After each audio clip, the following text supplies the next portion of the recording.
ऐसा महसूस होता है। इसलिए बुद्ध के धम्म में एक गाथा है जिसको मैंने अभी आपको सुनाया है कि उसके अंतर्गत तथागत बुद्ध ने भी अपने से पहले जितने बुद्ध हुए उनका ये चा बुद्धा अतीता, अतीत में जितने भी बुद्ध हुए हैं, ये चा बुद्धा अनागता, भविष्य में भी जितने बुद्ध होंगे, सभी बुद्धों को हम पंचांग प्रणाम करते हैं। और यहाँ पर जितने उपासक और उपासिकागण हैं तथा संचालक महोदय, आयोजक महोदय, मैं सभी को नमन करता हूँ। साथियों, एक बहुत ही देखिए कहा जाता है कि एक झूठ को 100 बार बोला जाए तो सच हो जाता है, और एक सच को जो है 100 बार ना सुना जाए तो वो झूठ हो जाता है। होली वास्तव में कोई त्योहार है ही नहीं है, लेकिन लोगों ने कहना शुरू किया, लोगों ने मान लिया। होली त्योहार हो ही नहीं सकता है, क्योंकि त्योहार का अपना एक इतिहास होता है, उसका एक सिद्धांत होता है। जैसे 15 अगस्त 26 जनवरी हमारा राष्ट्रीय पर्व है, कश्मीर से कन्याकुमारी तक, जामनगर से कोहिमा तक सभी धर्म के लोग मनाते हैं। ईद त्योहार है, सभी मुसलमान पूरी दुनिया के मनाते हैं। लेकिन होली एक ऐसा वो है कि आप सोचिए कि उत्तर प्रदेश में आपका हरदोई है, हरदोई की यह घटना है, फिर केरल के लोग क्यों इसे मनाते हैं? घटना हरदोई की है। केरल में अगर पोंगल मनाया जाता है, पंजाब में अगर बैसाखी मनाई जाती है, उत्तर प्रदेश में बैसाखी हमारे लोग नहीं मनाते। ये सब क्षेत्रीय वो है, ये त्योहार है उनके, लेकिन होली के त्योहार नहीं है। होली एक साजिश का पर्दाफाश है, होली एक घटना है, और होली जो है एक बहुजनों पर थोपा गया कलंक। त्योहार के त्योहार नहीं है, एक बहुत बड़ी घटना है, एक साजिश है। तो वो हम होली पर विचार करें तो इससे पहले थोड़ा सा इसके इतिहास में हमें पहले जाना पड़ेगा कि तथागत बुद्ध वर्षावास करने के लिए श्रावस्ती में आए थे। और आप जानते हैं श्रावस्ती जो है कौशल की राजधानी थी। उस समय तथागत बुद्ध के समय में भी एक पर्व ऐसा मनाया जाता था, होली नहीं था, होली जैसा पर्व मनाया जाता था। उस समय लोग जब वर्षा खत्म होती थी उसके बाद का वो पर्व था, लोग कीचड़ खेलते थे, रंग फेंकते थे, गुलाल उड़ाते थे, एक दूसरे को गाली देते थे। उसमें अब शब्द आया है, अब शब्द का मतलब गाली देते थे। उस समय वर्षावास करते समय तथागत बुद्ध जेतवन में थे, तो वहां के जितने उपासक और उपासिका थी उन्होंने तथागत बुद्ध से कहा कि मानो इस समय आपका बाहर निकलना ठीक नहीं है, क्योंकि ऐसा जो है यहाँ पर हो रहा है, लोग कीचड़ फेंक रहे हैं और मैला फेंक रहे हैं, गोबर फेंक रहे हैं और रंग फेंक रहे हैं, गुलाल फेंक रहे हैं, ये ठीक नहीं है। और ये जो होली जैसा त्योहार था उस समय 1 हफ्ते का होता था, 1 हफ्ते लगातार। मिलता जुलता उसका है कि हम लोगों के फैजाबाद में कहा जाता है 8वीं का मेला लगता है, 8 दिनों तक वहां भी जो है उसी से मिलता जुलता जो है ये पर्व मनाने की तैयारी होती है कहीं कहीं। तो तथागत बुद्ध 1 हफ्ता नहीं निकले, उसके बाद जब निकले तब उपासक और उपासिका गणों ने पूछा कि मानो आप मुझे बताएं कि ऐसा क्यों होता है, लोग कीचड़ क्यों फेंकते हैं, अबीर गुलाल क्यों लगाते हैं और गाली क्यों देते हैं, महिलाओं साथ अभद्रता क्यों करते हैं। तब तथागत बुद्ध ने कहा कि पूरी दुनिया में 2 प्रकार के लोग रहते हैं, एक ज्ञानी है और एक अज्ञानी है। अज्ञानी लोग जो अज्ञानता करते हैं वे कभी उस पर तर्क नहीं करते और न तर्क सुनना चाहते हैं और न तर्क बर्दाश्त करना चाहते हैं, वे अपने ही कुकृत्यों को है सुकृत्य मानते हैं। इसलिए ऐसे अज्ञानियों से अपने को बचाने की आवश्यकता है।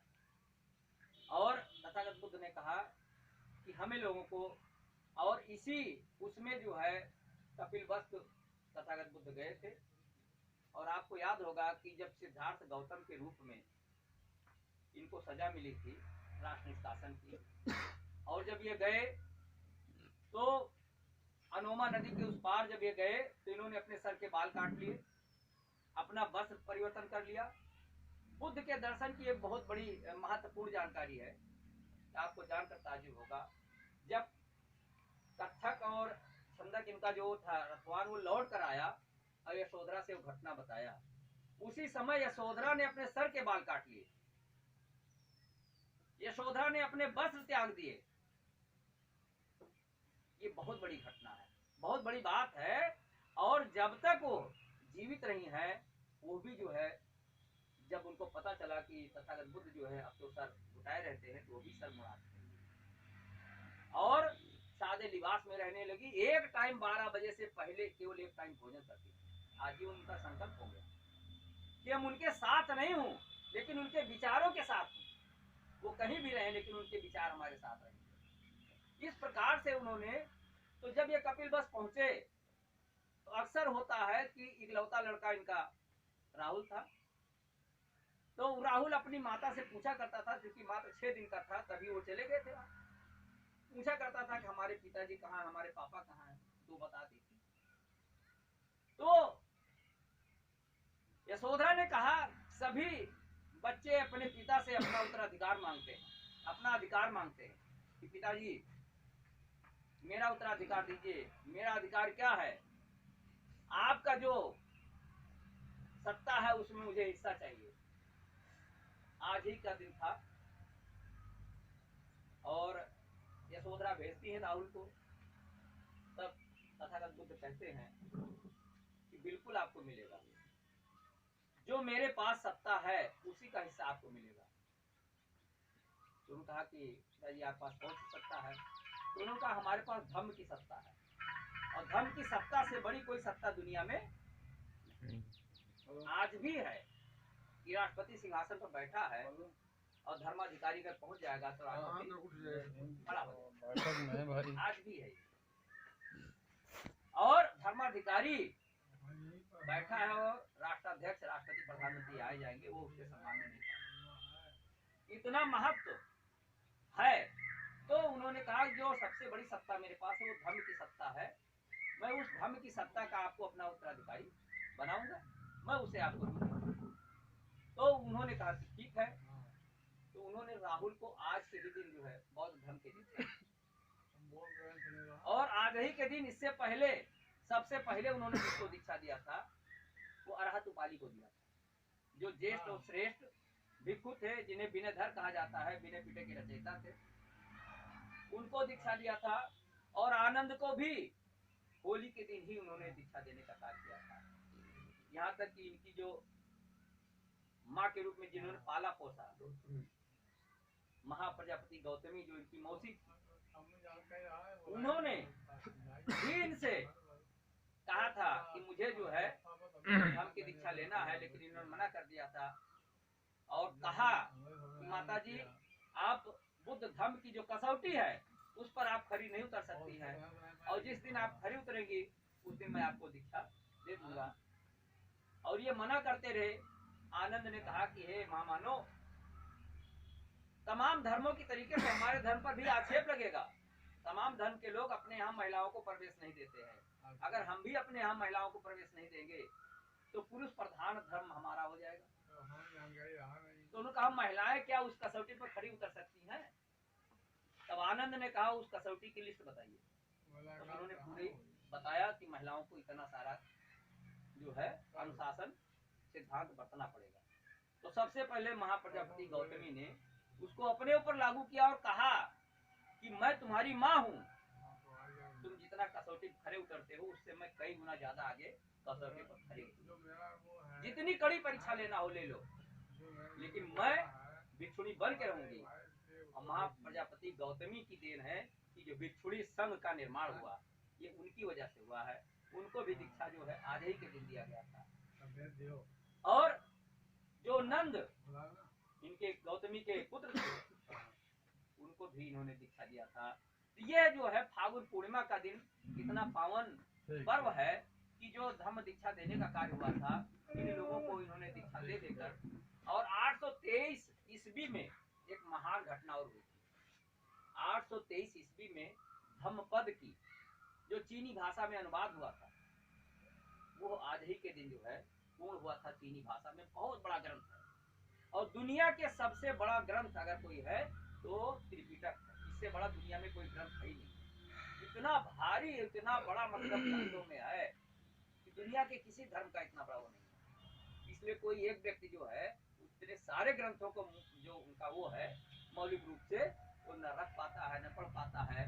और इसी बात को ध्यान में रखते हुए बोधिसत्व बाबा साहब ने तीनों पिटक को एक पिटक में समाहित करने का काम किया और लिखा बुद्धायन धम्मा।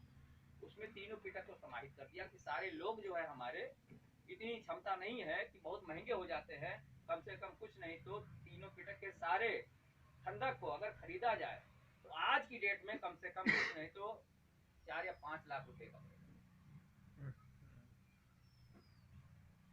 और बाबा साहब ने क्या किया, सब में जो उपलब्ध भी नहीं, विदेशों में उपलब्ध, हाँ अपने यहाँ कहीं कहीं है, सब जगह नहीं है। तो उसको बाबा साहब ने बड़ी ही बुद्धिमत्ता से क्या किया, संकलित किया और समाहित करके जो है बुद्धायन धम्मा में उसको लिखने का काम किया। बुद्धायन धम्मा पढ़ लेंगे तो हमारे लोग तीनों पिटक को जो है उसमें समाहित हो जाएगा, उसको पढ़ लेंगे और जान जाएंगे। तो ये चीजें जो है जो फागुन पूर्णिमा की विशेषता है कि फागुन पूर्णिमा जो है केवल ये जो होली का त्योहार है जो आप सब लोग जानते हैं, पढ़े हैं, सारी चीजें हैं, वो प्रचारित की गई हमारे लोगों के बीच में केवल हरि की विशेषताओं को जो है प्रचार, झूठ का प्रचार किया गया और झूठ का इतना प्रचार किया गया कि हमारे लोग उसको सच मान लिए। और जब राव साहब ने बताया कि आचार कलाम के आश्रम में जो है बुद्ध का दर्शन जो है उसकी नींव है केवल कलाम सूत्र। बुद्ध को पूरी दुनिया सब पढ़ लेगा, कलाम सूत्र नहीं पढ़ा तो उसने कुछ नहीं पढ़ा। समझ लो बुद्ध को जानता ही नहीं है। वो वैचारिक स्वतंत्रता का घोषणा पत्र कहलाता है, यानी आपके विचार पूर्ण से स्वतंत्र हैं। बुद्ध ने जो है पूरी दुनिया के लोगों को कह दिया कि आपके विचार कभी गुलाम नहीं हो सकते हैं, आपके विचार कभी आप ये नहीं कह सकते इसे बुद्ध ने कहा है। आपके विचार अगर तर्क की कसौटी पर खरे नहीं उतरते हैं तो वो आपके विचार बेकार हैं। मेरे विचार अगर तर्क की कसौटी पर खरे नहीं उतरते हैं तो मेरा विचार नहीं है। अगर मानव का कल्याण नहीं कर सकता, विश्व का कल्याण नहीं कर सकता, सभी प्राणियों का कल्याण नहीं कर सकता है तो विचार निरर्थक है। तो वो जो है कलाम सूत्र, उसी कलाम सूत्र के अनुसार हमारे लोगों ने कलाम सूत्र में तर्क शक्ति दिया गया है, वैज्ञानिक शक्ति दिया गया है। कलाम सूत्र को ही कहा गया है कि जिसने विज्ञान पैदा किया है, तथागत बुद्ध ने विज्ञान को पैदा करने का काम किया। बहुत से लोग कहते हैं बुद्ध का धर्म जो है वैज्ञानिक धर्म है। अरे बुद्ध का धर्म नहीं, विज्ञान जो है बुद्ध के धर्म से पैदा हुआ।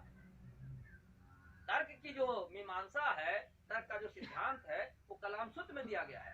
तो अगर हमारे लोग कलाम तर्क करना जानते तो ये जान जाते कुम्हार जो है जब आंवा लगाता है तो सारे बर्तनों को मुंह नीचे करके रखता है, ऊपर करके नहीं रखता। क्यों? सारे बर्तनों का मुंह नीचे करके रखता। अगर उसमें बिल्ली के बच्चे होते मुंह नीचे करता तो गिर न जाते? क्या बिल्ली के बच्चे रोए नहीं होंगे? ये सब संभव नहीं। लेकिन हमारे लोग तर्क नहीं करना जानते। मान लिया मूलधन 100 रुपया है, सवाल हल हो गया। तो ये जो है तर्क की कमी के कारण ऐसा होता है। तो होली का त्योहार आप जानते हैं, चाहे लकड़ी जलाई जाए, कितनी लकड़ी जलाई जाती है, आपको जानकर ताज्जुब होगा कि जब हमारा जो है एक त्योहार आता है उसमें क्या कहते हैं ठंडक में दीपावली खूब ठंडी होती है और दीपावली में सरकार आदेश कर देती है जगह जगह अलाव की व्यवस्था की जाए। उतनी लकड़ी की अलाव की व्यवस्था नहीं हो पाती है जितनी लकड़ी केवल एक दिन में जल जाती है। और वो लकड़ी ही नहीं जलती है, उससे जल प्रदूषण, उससे ध्वनि प्रदूषण, आप जानते हैं कितने ड्रम बजेंगे, कितने बाजे बजेंगे, वायु प्रदूषण है। कोई प्रदूषण ऐसा नहीं है जिससे उससे न फैले। सारे प्रदूषणों की जननी ये इस देश में एक प्रकार से बीमारी फैलाने का काम करते हैं। आप दरवाजे बंद कर लें, सड़क किनारे घर है, इसके बावजूद भी उस ध्वनि को आप रोक नहीं सकते, कम कर सकते हैं, रोक नहीं सकते। और ऐसे समय में जब हमारे देश में लगभग सभी राज्यों में बोर्ड की परीक्षाएं होती हैं छात्राओं की, उन्होंने तो पहले कह दिया है कि आपको जानकर ताज्जुब होगा केरल में बड़ी मुश्किल से पिछले चुनाव में केवल एक भाजपा का विधायक जीता। आज तक वहां कोई भाजपा विधायक जीता नहीं। क्यों? क्योंकि वहां 100% शिक्षा है। और इन्होंने कहा हमारे यहाँ भी 100% भाजपा के विधायक इसलिए होंगे कि यहाँ की शिक्षा खत्म कर दी जाए। वहाँ शिक्षित है इसलिए हमारे नहीं हो पाते, इसलिए यहाँ शिक्षित रहेंगे तो हमारा एक अधिकार बना रहेगा। इसलिए इनको राजनीतिक भीड़ में कोरोना नहीं दिखाई पड़ता है, विद्यालयों में कोरोना दिखाई पड़ता है। तो ये जो है एक साजिश है जिसे हम आप तर्क की कसौटी पर देख नहीं पाते हैं, समझ नहीं पाते हैं। ये जानना समझना है कि हमारे इस देश को, और सबसे बड़ी जनसंख्या जो है बहुजन समाज की है। बहुजन समाज के ही बच्चे जो है इस समय शिक्षा की ओर सबसे ज्यादा अग्रसरित हैं, उनको मटिया मेट करने के लिए। तो ये जो है एक सोची समझी साजिश के तहत ये त्योहार मनाया गया है कि किस तरीके से जो है होलिका का त्योहार जो है हमारे उसमें किया जाए। आज के दिन का पर्व क्या है कि आप जानते हैं उपोषण दिवस होता है, 8 उपोषण दिवस होता है। 8 उपोषण दिवस में 8 उपोषण दिवस एक समान महत्वपूर्ण है, चाहे वो आपका कल का दिन रहा हो, एक दिन पहले क्या कहते हैं चतुर्दशी, फिर आज पूर्णिमा का दिन और फिर कल परुआ का दिन, ये 3 दिन ये हुआ। और फिर अमावस्या 4 दिन हुआ, और उसके बाद अष्टमी 6 दिन हुआ। तो अष्टमी और परुआ ये 2 उधर और 2 इधर, यानी कि इस प्रकार से मिलाकर 8 उपोषण दिवस होता है। 8 उपोषण दिवस में क्या होता है कि 12 बजे से पहले केवल जो बुद्ध के अनुयायी हैं, सच्चे रूप में जो उपासक हैं, जो उपोषण दिवस का नियम का पालन करते हैं, 12 बजे से पहले उन्हें एक बार भोजन करना है और सुबह जो है परिवार के साथ में बुद्ध ग्रहण करके सबको अर्थ बताना है। ये होता है। अगर घर में नहीं तो बुद्ध विहार में जा सकते हैं। तो इस प्रकार से जो है ये उपोषण दिवस है।